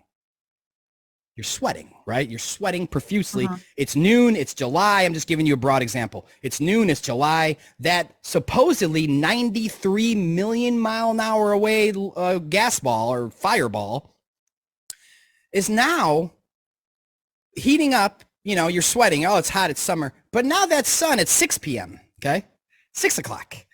That same 93 million miles away ball is just a little bit over here in your sky. So we're rotating backwards as that giant fireball is supposed to be making you sweat until nighttime. That's what it's supposed to do. But what happens is it's like a heat lamp, right? At 6 o'clock, you're like, oh, I'm not sweating anymore. I can actually get my garden work done now. Why? Because that little small heat lamp just is going across your sky. Eventually it's going to leave your sky and head towards another continent. You're not going to see that little light anymore. I don't understand the concept of people thinking that you're going to be able to see the sun 24 hours if it was a flat earth. Again, that is the mainstream version of a pancake with a giant sun over it. That's not, no, the bodies in our sky are very small, very local, designed for us. The rulers know it. They tap into, what is it? Saturn all the time. Saturn is a very powerful frequency from the heavens. It's supposed to be the one that rules the money, the business, the power, all that stuff. They're not shy about it. Their symbology into Saturn. I mean, Hollywood, the government, it's all there. Even the Universal, the beginning of the movie, they show you the globe. You have a lot of this stuff on your Instagram? Yeah, I have a lot of these types of information on my Instagram, but where would be the best place to see where you're talking about most of these issues? Because I definitely want to dive into it, and I'm interested because, like I said, it's who am I if I'm not seeing? And I'll tell you what, like any person who just completely like throws out the idea of flat Earth, I don't think if you ask them a single one of, I don't even think if I ask them name one argument that the flat earthers claim. I don't think they could even spout more than maybe 2 examples. I'd love to hear those too, because I'm sure because it tells those two they're just confused. You should just not confused. argue against your opposition if you haven't researched it. Correct. Well, they do all the time. Lawyers do it every day. You have to every day. You have to anticipate the counter argument. And this is like kind of to transition. This is what I've dealt with for the past 3 years. And it seems so minute, like little things like a mask. But I'm telling you, for 20 years, like it's my job. The science has been verified. I know I'm an exposure control scientist, right? So people are like, it's a mask. It's not a big deal. First of all, let your viewers know that fight's not over. They're trying to bring it back because ain't gonna work. But go ahead. Climate change. Our air is not safe to breathe. But when I'm like, holy shit, like I'm a subject matter expert on this issue. This is my job. Yeah. And now I have like the media and everyone else still pushing it, telling us they work. I'm like, no, they fucking don't. No, they don't. They provide a less than 1% risk reduction. Correct. But it's so simple that I never thought in my 21 years in my field, I would have to find science to argue the most retarded arguments, like why we don't mask children. I mean, so my point is saying, like, seeing how passionate you are and you're like, this is so evident. I'm like the same way. And it sounds crazy, but like OSHA themselves, there's things I can't find anymore. There's studies I can't find anymore, but they're on my old laptop. So I have them. So I have proof that things were removed and why. But I just think, God, I feel like we could do like a 7-hour show, but no, we can. We still got 15 minutes or so. I just wanted to, for your husband's sake, again, just because I know you said he's going to watch it. I'm going to ask him I'm going to ask you a specific question, boss man. Just ask yourself what evidence you have for yourself. Don't talk about school books or what a Discovery documentary has told you. I mean, for you yourself, your actual physical life experience, what do you have that leads you towards the Earth is spinning 1,000 miles an hour? And not only that, I'll ask you a more specific question. How many miles an hour is the Earth traveling around the sun? And I'll pause because he's going to have to answer and he doesn't know. Okay. And then how fast is the sun going around the entire galaxy? How fast is that motion? Because that's a whole different motion now. You know, okay, he doesn't know. So that's the thing. I'm not picking on him. I'm just saying when I go on shows that the Earth's a globe that's not flat, you're a loony bin. They don't know shit about their own model is my point. I'm not trying to pick on him. I'm just playing, brother. Is that people will shut you out. And this is what made me go, hold on, Kristen, you need to actually look at what they're talking about. And this goes with a whole bunch of other arguments. This isn't like I've looked into climate change. I know we're the only ones doing it. My point is, I think it says a lot about an individual if they cannot even just take a moment to see the counter arguments. And you're exactly right. That's why I said if you were to ask someone, just to give 2 examples of the arguments that you make, you as the community of, you know, whatever you guys are called, flat true earthers, really. Yeah, they hijacked flat Earth. They hijack any word. They took save the children away from us, for God's sake. So they take our own words and then put it against us or ban them or whatever. So I just say the true earth, but in reality, it's just that we don't live on a globe, guys. We don't live on a ball spinning, or I'm sorry, now they call it I'm just like picturing like Miley Cyrus, swinging. Exactly. Yeah. And then you gotta ask yourself, look at Hollywood, mainstream, CIA movies, all this stuff. Always globes, even something as little as The Office, to show The Office. Who hasn't seen that? There's a globe in his, there's a globe in his office, right? There's always a globe there. Every show you watch now, pay attention. There's a globe there. Why is there a globe? When has the last time you went? I'm not saying it doesn't happen, guys, but when's the last time you went to someone's house and there's a giant globe in their living room? Like, I'm just saying it's rare, but every movie and show you see, it's there because, it's to keep it universal. Like, we're not going to question this no matter how stupid it is. It's like a prop in an office. Like I'm thinking of like a lawyer's office with leather furniture and like the globe. And then don't forget like the anti-gravity thing. That's the other thing with gravity. Gravity is a theory. It's a force that they carbon copied basically from electrostatics, which is something in nature that we I know about electrostatic. Yeah, so electrostatics is what an N95 respirator uses is electrostatic technology. Everything in nature, everything in this world, in this realm, no matter how many continents there are or how long the plane goes for, doesn't matter. Everything in this realm is electric, and the electric gradient is higher as you go up in the air. Everything's electric, and then density and buoyancy sort everything else out, meaning you take a golf ball and a ping pong ball to the ocean. You drop both. Come on, gravity. Oh, no. See, what happens is the ping pong ball is like, hey, the density and buoyancy is going to take over here. Sorry, gravity. And the golf ball is like, yeah, I guess I'll represent gravity for right now. And then the helium balloon's like, yeah, I don't want to represent gravity. Gravity is all over the place. Doesn't work. And guess what? Gravity, 96% of what they say gravity is, they admit is made up dark energy, dark matter, black shit that they've never proven, but you have to have faith in it or there is no gravity. The other 4%, whatever it is, that's stuff going down. Okay, stuff going down is from a negative and positive charge based in the electric realm, depending on the electric object. So, and think about lightning. When it strikes, you go up. It's an electric gradient. There's no gravity forcing. You're telling me they're forcing skyscrapers, cruise ships on the bottom of Australia right now, upside down, technically, whatever, it's, being held by gravity, but, butterflies, helium balloons. I'm going on a cruise next spring, so hopefully I don't fall off. Yeah, don't fall off the cruise. Why? It's the thing. I don't get how people at least can be like, I don't believe that, but I get it. It makes sense. Like, we're just in this, we're on a plane. Everywhere you look, the horizon is your optical limit point. It's a vanishing point. But how many people do you talk to, like you're talking to me? Because how many people do you talk to all the time? They're instantly cutting you off and reacting with like anger.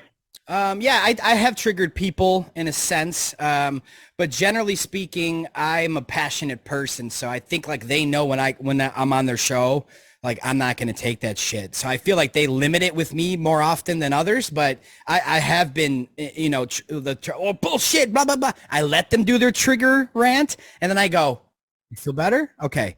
Now, can you verify any of that? Do you have any documents with that? Oh, you don't. So your side of the debate is referencing a science book that a corporation printed. My form of the debate is concrete evidence, photographs, long distance photography, video evidence, time lapses of the sun getting smaller as it goes across our sky and it glowing the clouds around it. So, and the same thing with the full moon. Think about a full moon. Go outside a full moon. You can read a book by it. But that's supposed to be our sunlight shooting on a dirty, dense, dirty rock. And then that rock is a mirror apparently now, and it's shining this light down on me with my own shadow. By the way, the light's cold because it's its own light. It has nothing to do with the sun, but people think, it does. And now you're telling me that the clouds that are just around that moon in the sky are glowing like a video game status type of like glow. Whoa. But all the clouds in the rest of your sky are blacker than dark night, right? And it's like, well, hold on. If that moon is millions of miles away, whatever the fuck they say it is, the whole sky is lit evenly from that light source. So is the ocean water. The sun, especially the ocean water, all lit evenly from that 93 million mile away sun. That's so far away. The whole ocean's lit evenly. Actually, half of the world should be lit evenly in a sense. But no, what do we see? We see a local sunspot on the ocean because the fucking damn light is right above us. That's why you see this giant circle on the ocean going with it. I feel like one of those things where it's like once you see it, you can't unsee it. So that's why I'm very passionate, because I want people to see the world the way it's actually designed, and how it's easy to do. Even with, I woke up from just watching time lapse in 2014, Kristen, to be honest, because people tell me the sun's moving across the sky. What? I thought like we're just supposed to be flying backwards faster than the speed of sound, and the sun just goes all the way down. But that's another thing. My buddy Dave Weiss, he already filmed with drones sunsets from his drone on perfect condition days. The sun, you would think in a Hillary mile that if you're filming the sun go down, or whatever they say, that it would go down like this, down, and never stop. This would never stop. Why would it ever? It would always go down. It's not what happens. It's going away. And he filmed it where literally is going away, and it disappears in the soup of the cloud deck, the atmosphere, whatever you want to call it. It just disappears. Can't push this light through anymore.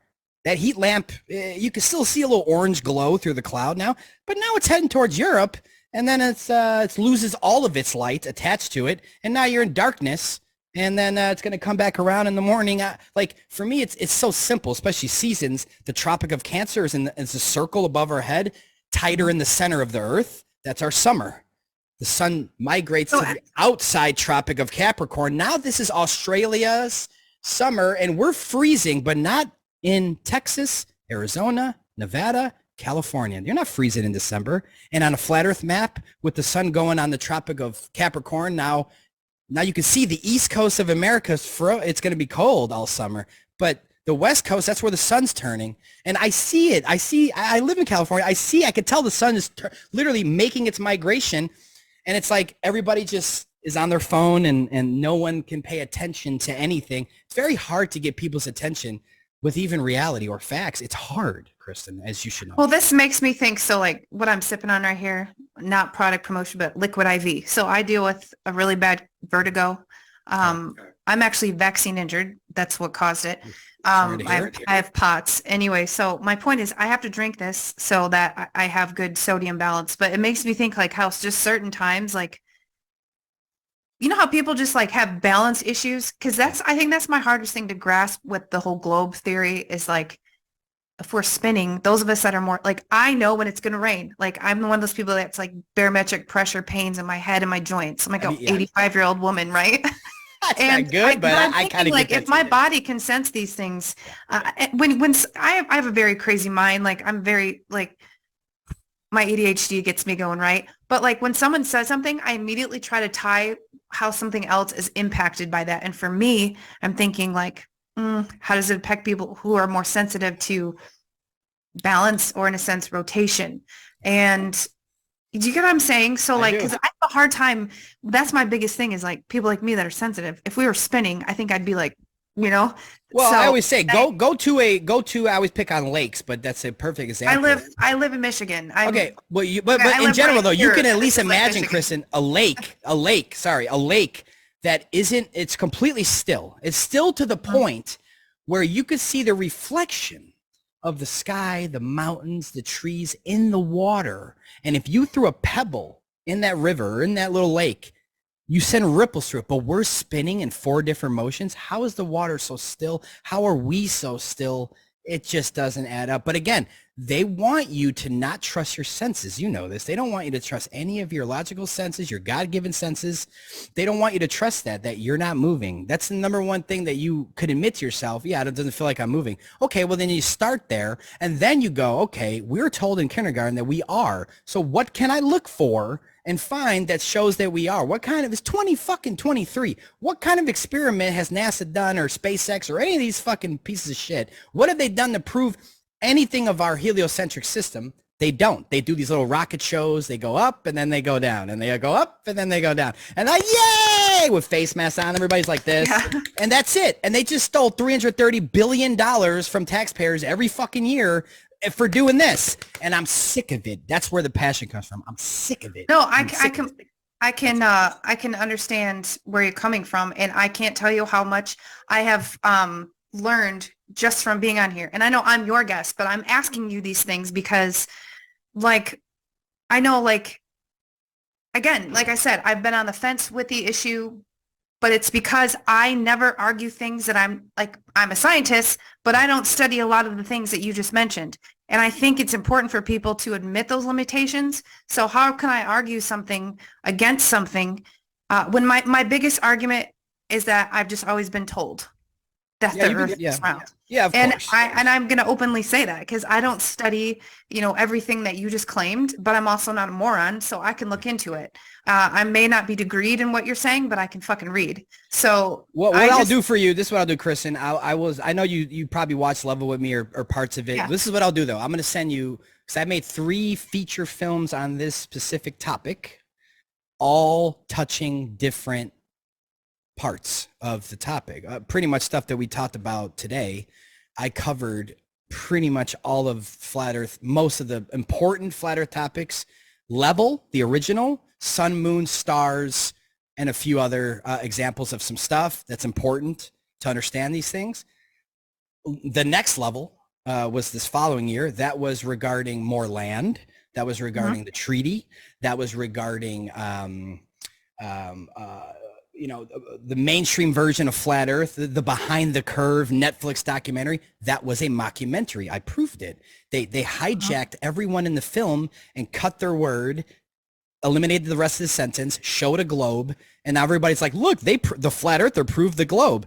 It's a hit piece, and I'm trying to so next level covers a lot of the like why people are programmed to go, oh my god, the Earth's not flat, you fucking idiot. I covered that in the next level. And Level with Me, like you said, the Challenger, the satellites on balloons, the alien invasion coming soon, unless they plan that. I'm not saying it's going to happen, guys. Yeah, that's a whole nother show. I've been curious now what you're saying. And then what Yeah. is your view on this whole government trying to get us to believe I'm going to send you the 3 films. I'm just going to email them to you. No, you don't got to rent them or nothing like that. I want you and your husband to watch them, especially him, of course. But I want, if that's possible, I would love for you guys to watch together. You have to watch all 3 in a row. They're about an hour each or so. But you don't have to watch all 3 in a row or anything. But if you can watch one at a time, because again, Level is kind of basic 101 intro, sun, moon, stars, because everyone in the heliocentric belief thinks the sun's far, the moon is over there. It's just, it just looks smaller. And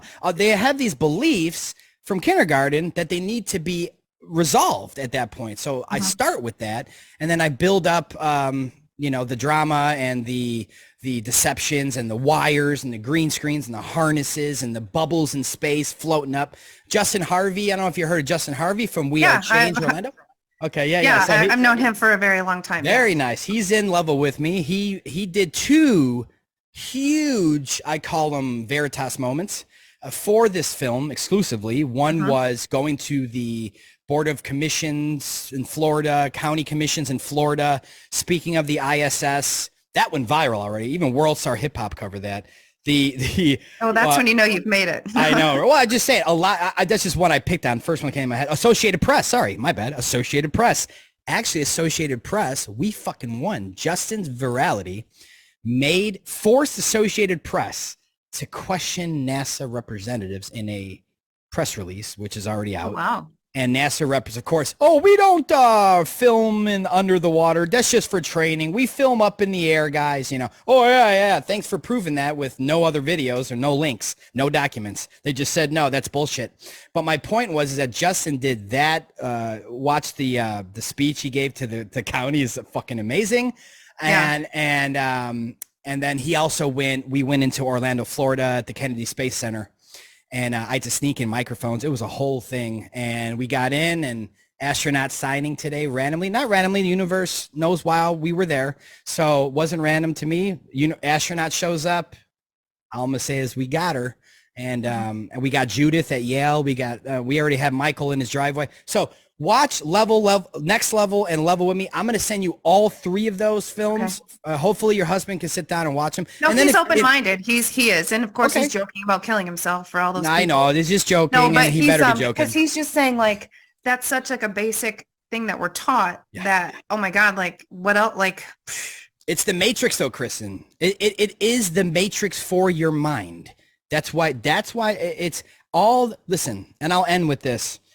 All the world's problems. Like you said, you have your rabbit holes. You said, like, I'm just gonna pick on it. You said four, say he has four, she has four, he has four, she has four. We all have these rabbit holes. Some are trafficking, like my buddy Joe Bauman. That's his number one, and that's mine. He does it at a completely different level.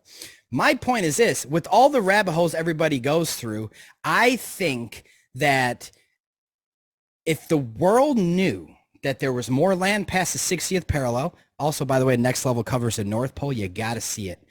The North Pole also has 4 land masses. All maps had them, okay? We can't go there either, by the way. We just can't go to the North Pole. So if humanity found out about the North is important. I think it's truly important to come past. The compass goes there for a reason. There's something there. The ancients said it was a magnetic mountain, Mount Meru, whatever, produces the aurora borealis. It's a sight to see. It's how the world works. We can't go there. So that's a destination humanity needs to go to.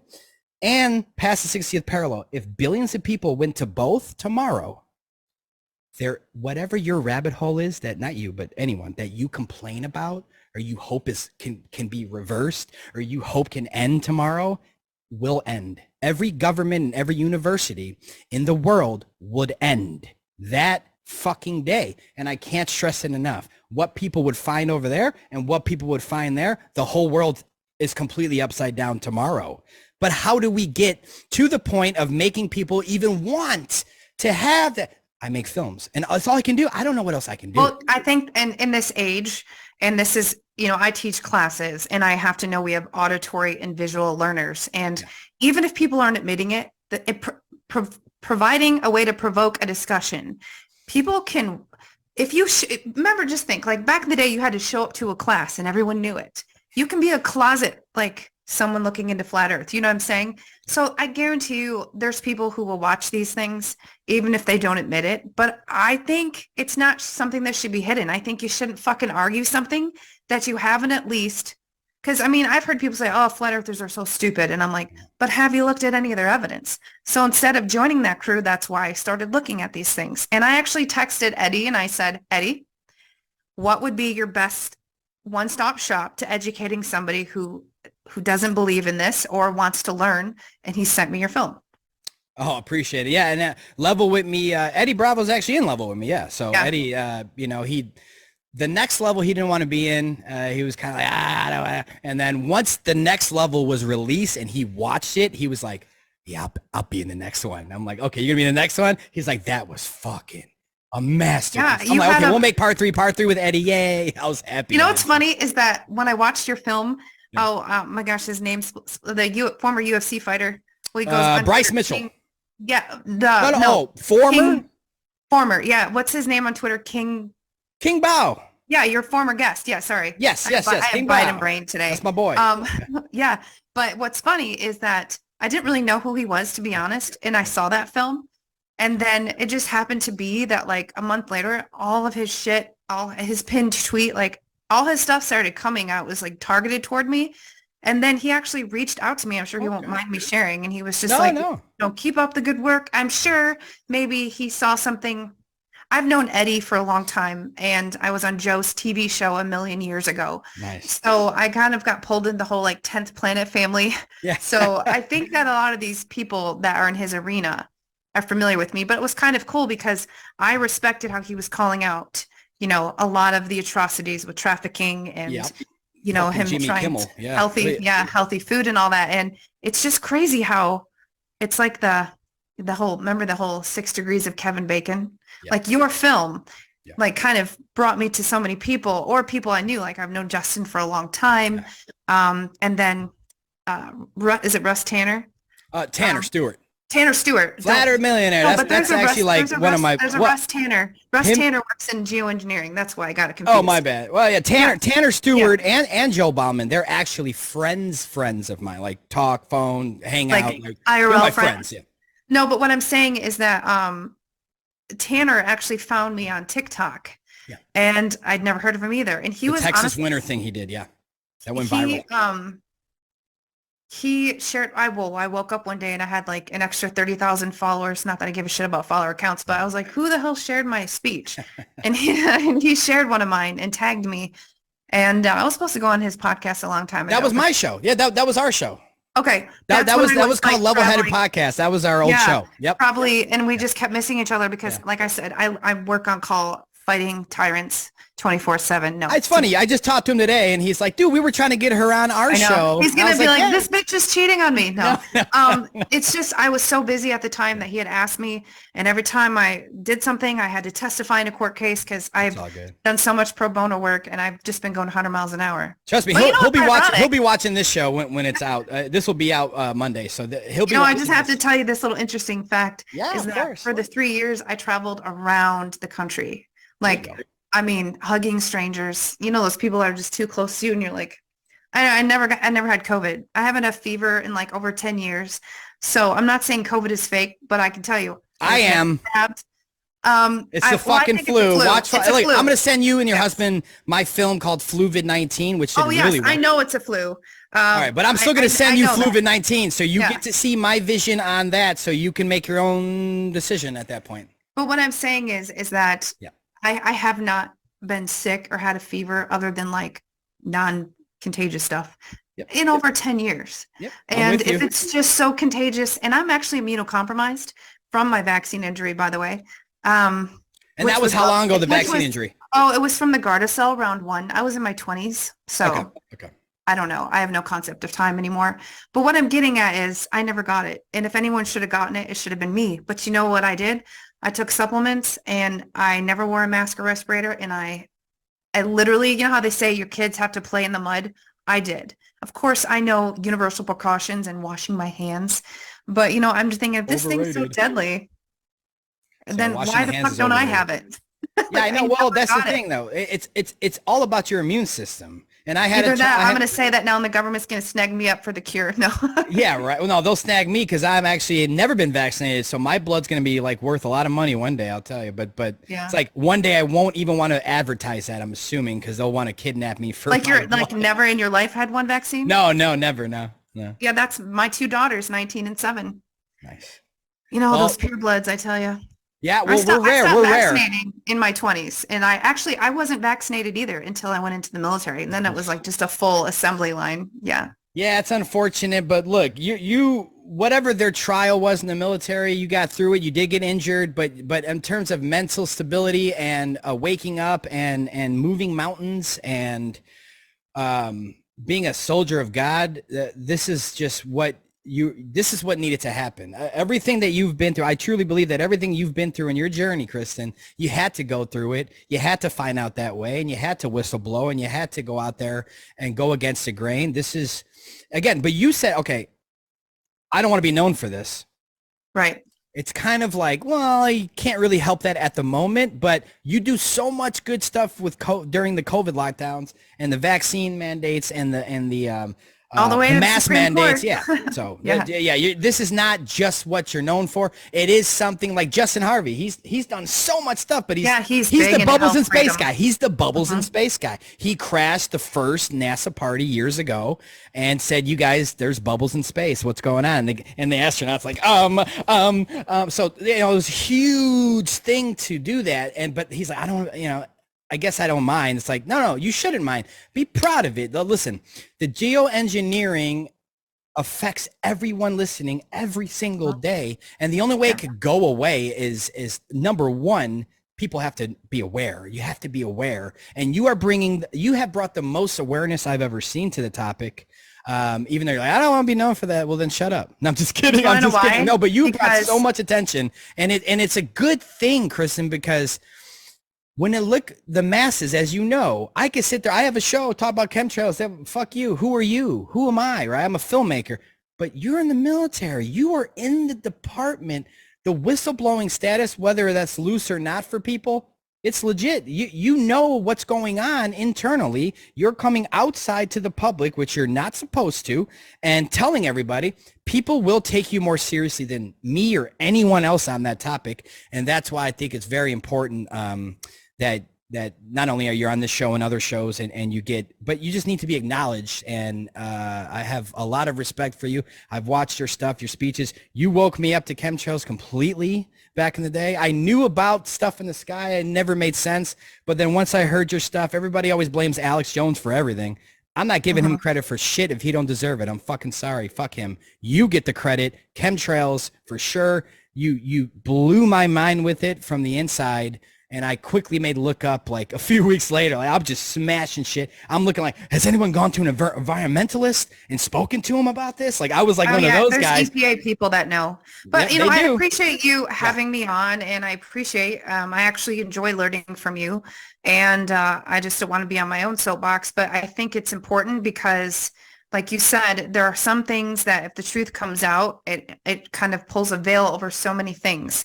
But one thing I just want to say is that with my whistleblowing, and I'm not knocking people who do, but I have not ever collected one dime. The only thing I've ever accepted in speaking about this is a t-shirt. And the reason I do that is because when people say, like, I can't tell you how many times people in denial of what I've exposed say, oh, how much money has she made? Zero. I fund my own travel, everything. And it's because, and I've gone in the hole for this, but it's the one angle I have that can never be taken from me. And that is I've not profited off it financially. And I just don't. It's for my own personal integrity. And I know those whistleblowers who have reached a point now, you know how you said, like, eventually your stuff's free. Well, some people do stuff for free and then they eventually start charging. Yeah. I don't do that. I would never do it that way. No. My stuff, the truth should always be free. I don't have a job. So I rent it. For me, the rental, the $5 to rent a film, because I did everything, the sound, the coloring, the traveling, the hotel. It's so much work that the $5 is really for your neighbor, because that purchase is so different to them than it is to you. It's different. It's an investment. They're gonna watch now. It's for them. The truthers, the community, us, they all know it's going to be free. And just email me. I'll give you a copy. I don't care. It's just for the masses. And because this is my career, I am a actual filmmaker for the rest of my life. So someone like you could at least respect that. Oh yeah, you're making your films for $5. People tell me they should be 10. I'll never do that. But you have to understand, in my field, I have to charge because there's so much money involved in film. It's unbelievable. I mean, no, I understand, but that's like an actual job. Do you understand the difference though? Oh, big time. I would love to watch you thrive in your continuing your films, because even let's say if I disagree with something, I still can be passionate about someone trying to do something independently without being censored, even if I disagree. And I would like to help. I like to provoke thought. I can't tell you how many times I post something on social media and people go, you believe this? And then they argue with me. I'm like, I don't endorse everything I share, but I want to get a discussion going. Let's fucking talk. Yeah. And I would like to share your material. I would like to, with my following, I'm sure we have similar yet different audiences. Yeah. And again, provoking thought is so key to me because we're too comfortable. Yeah. And, I will not comply. I thank you. Thank you so much for the time. We went a little over. I appreciate your energy, your time, your effort, what you have done for not only this country, but the world. The world's on notice of what's going on in our skies. And you've done so much more than just geoengineering and with COVID and the lockdowns and the mask mandates and everything else. And you're always going to be fighting for freedom and truth. And there needs to be more like you. I need more people to follow your footsteps in the sense of living that fearless life of speaking and talking and trying to come up with conclusions to stop this stuff and what can we do to work together. And I appreciate just the balls you have, obviously not physically, but just mentally, just the balls. Well, it is 2023. No. Oh, don't do that. I would just tell your followers, honestly, I'm not trying to just gain followers here, but the number one, I don't use my Telegram. The most truthful place I can be, and I update people on what's going on, like with East Palestine, what I'm doing. Just follow me on Twitter at Kristen Meghan. And that's where I share most of the information. That's where I am fighting. I'm actually an expert witness in a lawsuit against the EPA right now. Wow. So that's like my one-stop shop. That was my next question. How can people find you? But you did Twitter. What else? You got Instagram?